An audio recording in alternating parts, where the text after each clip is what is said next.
আজকে আমি কত লক্ষ টাকার গোল্ড কিনলাম। এই কথাটা এই হেডিংয়ের ভিডিও আপনি ফেসবুক খুলেন, ইউটিউব খুলেন আর টিকটক খুলেন, কিছুক্ষণ পরপরই আপনার সামনে আসবে যে আমি কত লক্ষ টাকার গোল্ড কিনলাম, কে আমাকে এত লক্ষ টাকা গিফট করলো, এত লক্ষ টাকা দিয়ে আমি কী কিনলাম। এই হেডিংগুলো দেখবেন যে আপনার সামনে আসতেই আছে।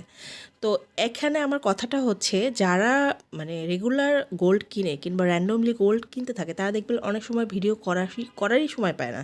সেটা নর্মাল লোক বলেন কিংবা ইনফ্লুয়েন্সার বলেন কিংবা ইউটিউবার বলেন, কেউই কিন্তু করে না। আবার কিছু কিছু যারা প্রমোশনাল কাজ করে তারা করে, ওইটা অন্য হিসাব। কিন্তু কিছু কিছু মানুষ আছে দেখবেন যে কিনবে 1 গ্রাম, কিন্তু আপনাকে এমনভাবে দেখাবে যে সে মনে হয় কত না কত গ্রাম, কত না কত ভরি সে কিনে ফেলছে।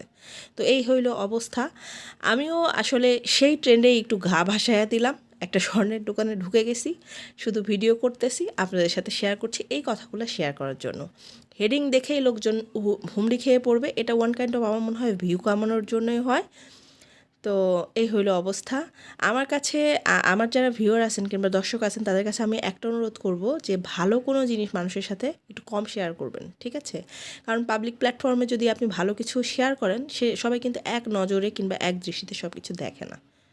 তো এই হইলো আমার আজকের মেসেজ। ভালো থাকবেন সবাই, দোয়া করুন, ভিডিও ভালো লাগলে একটু লাইক করে যান। আল্লাহ হাফেজ।